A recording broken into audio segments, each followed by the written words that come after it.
लड़की की शादी के 10 ही दिन हुए होते हैं। 10 दिन बाद ससुराल से जब अपने मायके पहुंचती है तो मायके जाने के बाद वो अपने पति से तुरंत कॉल करती है और कहती है कि मुझे आपसे अभी तलाक चाहिए। क्या था कारण जो शादी के 10 ही दिन बाद लड़की अपने पति से तलाक लेना चाहती थी? इस कहानी की पूरी सच्चाई जानने के लिए आपको वीडियो अंत तक जरूर देखनी पड़ेगी। यह कहानी उत्तर प्रदेश आगरा की है, जहां आगरा के पास में एक छोटा गांव था। वहां पर एक छोटा परिवार रहता था। उस परिवार में एक मधु नाम की लड़की रहा करती थी और उसके पिता एक गवर्नमेंट जॉब में थे और उसका एक छोटा भाई था। मधु एक बहुत ही घमंडी टाइप की लड़की थी। वो अपनी सहेलियों के साथ कॉलेज में पढ़ने जाती थी। उसकी ग्रेजुएट चल रही थी। वो कॉलेज में जब पढ़ने जाती थी तो अपनी सहेलियों से कभी वो अपनी सुंदरता की बात करती थी, कभी अपने पैसे की बात करती थी और सबकी मतलब बेइज्जती ही करती रहती थी। जब वो बेइज्जती करती रहती थी तो उसकी साथ में जो सहेलियां थीं वो उससे थोड़ा नाखुश रहती थी और कहती थी ये हमेशा अपने घमंड में रहती है और अपने पैसे की, अपनी धन दौलत और अपनी सुंदरता पर ये हर समय बोलती रहती है। अचानक एक दिन उसकी एक फ्रेंड की शादी थी। उसकी फ्रेंड की शादी थी तो वो शादी में गई हुई थी। जब शादी में गई हुई थी तो वहां पर जाकर वो पहुंचती है और उससे कहती है कि आज तो तेरी शादी है, देखते हैं तेरा दूल्हा कैसा होगा, तेरे पापा ने तेरा दूल्हा कैसा ढूंढा है। कुछ देर बाद बारात आ जाती है। बारात आने के बाद वहां पर जो मधु थी, मधु दूल्हे को देखने के लिए चली जाती है। दूल्हा को देखकर वो हंसती है और हंसते हुए वापस आ जाती है। वापस आ जाती है तो वो अपनी फ्रेंड के पास आती है और उससे भी हंसने लगती है। वो कहती है बहन क्या हुआ, मधु तू क्यों हंस रही है? तो वो कहती है कि तेरे पिता ने ऐसा दूल्हा ढूंढा है जो देखने में बिल्कुल अच्छा नहीं लगता और वो ऐसे कपड़े पहने हैं जैसे कि कोई गरीब कपड़े पहने हुए है, जैसे कोई नौकर कपड़े पहने हुए होता है, वैसे कपड़े पहन के तुझे बारात में ये तेरी विदाई करने आया है, तेरे साथ शादी करने आया है। तो इस बात को सुनकर उसकी सहेली होती है वो थोड़ा अंदर से रोने लगती है और उसकी आंखों में आंसू झलक आते हैं और कहती है बहन तू ऐसी बातें करती है, चल कोई बात नहीं है, जैसा भी है मेरे पिता ने मेरे लिए अच्छा ही ढूंढा होगा, अच्छा ही घर परिवार ढूंढा होगा। एक दिन मधु बैठी होती है तो उसके फोन पर फेसबुक पर एक फ्रेंड रिक्वेस्ट आती है।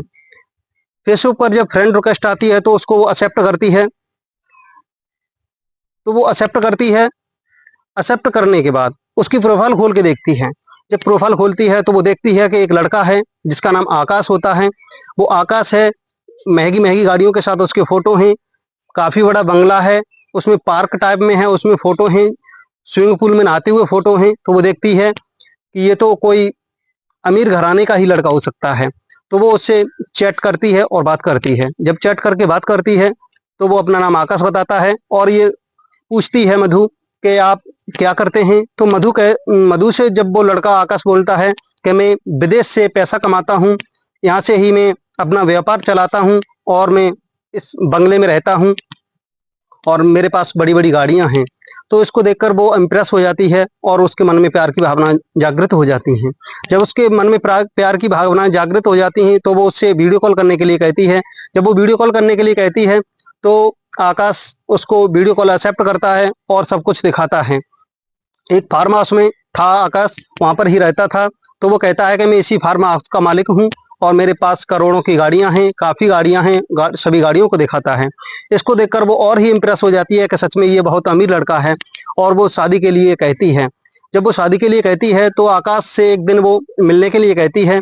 तो आकाश उससे वीडियो कॉलिंग पर गाड़ी में बैठते हुए वहां से निकलते हुए दिखाता है। तो वो कहती है हाँ अच्छी महंगी गाड़ी में आ रहा है। उसके बाद जब आकाश उसके पास पहुंचता है तो एक ऑटो से पहुंचता है। तो मधु इस बात पर आकाश से पूछती है कि आप वहां से निकले थे तो एक महंगी गाड़ी थी और अब आप ऑटो से क्यों आए हैं? तो आकाश इस पर कहता है कि मेरी गाड़ी का टायर पंचर हो गया था रास्ते में, तो मुझे स्टेपनी लगाना नहीं आता है। ड्राइवर उसको ठीक कराएगा और स्टेपनी थी नहीं गाड़ी में, तो ड्राइवर उसको पंचर लगवाएगा और उसके बाद वो चला जाएगा। मैंने सोचा कि मधु से मिलना चाहता हूँ, तो मधु से मिलने के लिए मैं कुछ भी कर सकता हूँ, तो मैंने ऑटो किया, ऑटो से मैं आपके पास आ गया। इस बात को लेकर मधु बहुत इंप्रेस हो जाती है। कहती है अच्छा है, ये कितना राजकुमार की तरह दिखता है और कितना अमीर है, मेरे चांद जैसा टुकड़ा है। इतने के बाद वो वहां से चले जाते हैं और अपने शादी की बातें भी करती है। वो वहां पर बैठकर जब शादी की बातें करती है तो आकाश होता है वो हाँ कर देता है और वहां से वो चले जाते हैं। उससे जाने के बाद वो मधु अपने घर पहुंचती है। मधु जब घर पहुंचती है तो अपने माता पिता से उस लड़का की फोटो दिखाती है और कहती है मैं इसी लड़के से शादी करूंगी। उसके माता पिता मना भी करते हैं और कहते हैं बेटा ये शादी के संबंध होते हैं तो इसको देख रेख करके ही शादी का संबंध बनाना चाहिए। तो वो कहती है कि नहीं पिताजी, मैंने सब कुछ जान लिया है और सब कुछ इसके बारे में मुझे पता है, क्योंकि ये बड़े बड़े फार्म हाउस का मालिक है और इसके पास करोड़ों की गाड़ियां हैं। तो इतने पर वो उसको सारे फोटोज दिखाती है, कभी स्विमिंग पूल में, कभी गाड़ियों के साथ, कभी बंगले में, कभी कहीं के फोटो जो उसके पास होते हैं, जो आकाश ने उसके पास शेयर किए थे, वो सबको दिखाते हैं। फिर उसके माता पिता वो ज्यादा ही जिद पकड़ के रह जाती है तो हाँ कर देते हैं। जब वो ये बात कहती है कि आपने हाँ कर दिया, तो अपने पिता को गले लगा लेती है कि मेरे पापा जी कितने अच्छे हैं। इतने पे ही वो आकाश से कॉल करती है और कहती है कि आप अपने पिता को और अपनी माता जी को आप एग्री करिए, मैंने तो अपने माता पिता को एग्री कर लिया है शादी के लिए। इतने में आकाश कहता है कि मेरे पिता मुझसे बहुत नाराज हैं, वो मुझसे बात भी नहीं करना चाहते हैं और वो मेरे कॉल भी नहीं उठाते हैं। तो मैं ये चाहता हूँ कि शादी, आप ये बोलती हैं कि आप शादी करेंगे, तो शादी ना करके मैं कोर्ट मैरिज करूंगा। जब मैं कोर्ट मैरिज करूंगा तो आपको उसी घर में लेके जाऊंगा, तो वो मना भी नहीं कर सकते हैं क्योंकि कोर्ट द्वारा शादी की जाएगी। तो वो कहती है चलो ठीक है। इतने में वो अपनी सहेलियों को उसके फोटो दिखाती है और सहेली से कहती है देख ये मेरे चांद जैसा टुकड़ा है और अमीर है। तो उसकी सहेली देखती है और कुछ थोड़ा उसको गिलानी उत्पन्न होती है, क्योंकि वो हर समय अपनी सुंदरता की, अपने पैसे का, हर किसी चीज का घमंड दिखाती थी। तो इस वजह से वो कहती है चलो ठीक है, कोई बात नहीं है, तेरी शायद इससे शादी हो जाए तो अच्छा है तेरे लिए। तो फिर उसके बाद कोर्ट में जाती है। कोर्ट में जाने के बाद कोर्ट मैरिज हो जाती है। जब कोर्ट मैरिज हो जाती है तो उसके बाद मधु और आकाश दोनों इकट्ठे हो जाते हैं। कोर्ट से जो पेपर मिलते हैं उनको लेकर, और मधु अपने घर पर पिताजी से बोलकर आकाश के साथ आकाश के घर पहुंचती है। आकाश जब अपने घर पहुंचता है तो वो भी एक गांव का रहने वाला था। जब गांव का रहने वाला था, वो भी मीडियम परिवार से था। तो ये सोचती है कि ये इतना करोड़पति आदमी है, इतना बिजनेसमैन है, इसके पास करोड़ों की गाड़ियां हैं, लेकिन इसका घर ऐसा क्यों है, इतना खास भी घर नहीं बना हुआ है। तो उस घर में वो पहुंच जाती है। उसके बाद वो सोचने पर मजबूर हो जाती है और बार बार उसके दिमाग में सवाल उत्पन्न होते रहते हैं कि आखिर में इसका मकान ऐसा क्यों है, और हजारों सवाल उसके दिमाग में घूम रहे होते हैं आकाश को लेके। कुछ देर बैठती है, उसके बाद पता चलता है कि आकाश के माता पिता को इससे इसकी शादी कर ली है। तो वो कुछ नहीं कहते हैं और उससे आशीर्वाद देते हैं कि आप सदा खुशी रहिए। उसके बाद आकाश की एक बहन होती है, उसकी आयु करीबन 8 से 9 वर्ष होती है। वो आकर बैठ जाती है और कहती है कि नई भाभी है मेरी, इनसे मैं थोड़ा बातचीत करूंगी। तो इतने में मधु उसकी बहन से बातचीत करती है और कहती है कि आपके भैया काम क्या करते हैं। तो वो कहती है कि मेरे भैया एक फार्म हाउस में एक बड़े बिजनेसमैन हैं, उनके यहाँ एक फार्म हाउस में काम करते हैं और वहाँ की देखरेख करते हैं। उनके पास बहुत बड़ी बड़ी गाड़ियां हैं और मेरे भैया को 20 से 21 हजार रुपये महीना मिलता है और खाना पीना सब उन्हीं का रहता है। तो इसके बाद वो कहती है ऐसे तो मुझे तो नहीं बताया। तो वो कहती है चलो कोई बात नहीं। इस बात को वो अपने मन में ही रखती है। उसकी बहन को पता ही नहीं था कि कैसे क्या चल रहा है इन दोनों के बीच में। तो उसके बाद मधु 4-6 दिन रुकती है और कहती है कि अब मुझे अपने घर जाना है। शादी के, कोर्ट मैरिज के केवल 10 ही दिन हुए थे।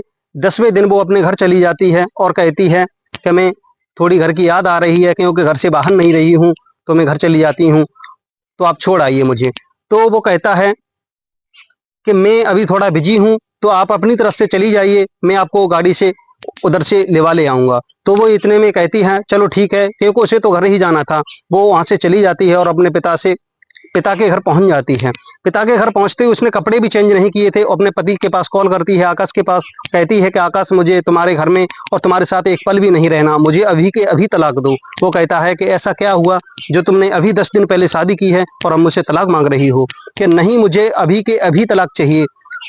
इतनी बात सुनकर मधु के माता पिता भी उसके पास आ जाते हैं और उससे पूछने की कोशिश करते हैं।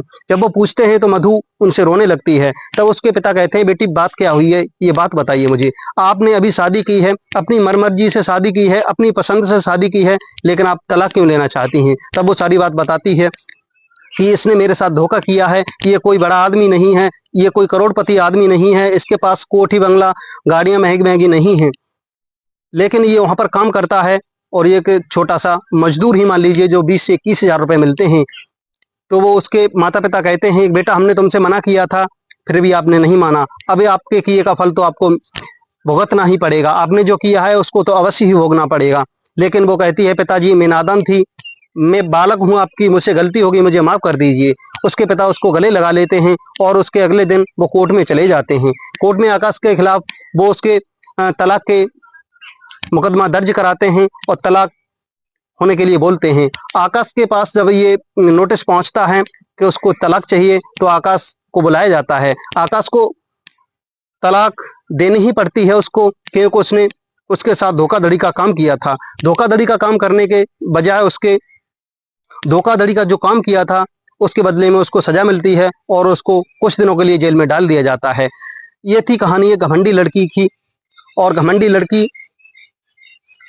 अपने घमंड में चूर रहती थी, अपने सहेलियों की हर समय बेइज्जती करती रहती थी। तो ज्यादा भैया किसी से घमंड नहीं करना चाहिए, अपनी हिसाब से रहना चाहिए, किसी की बेइज्जती ना करें, क्योंकि ऊपर वाला सबका हिसाब बराबर रखता है। कब समय बदल जाए ये कभी किसी को पता नहीं होता है। तो आप क्या कहना चाहते हैं आकाश के बारे में, क्या कहना चाहते हैं मधु के बारे में? आपकी क्या राय है कमेंट बॉक्स में अवश्य बताएं। मिलते हैं फिर से अगली ऐसी ही इंटरेस्टिंग कहानी के साथ।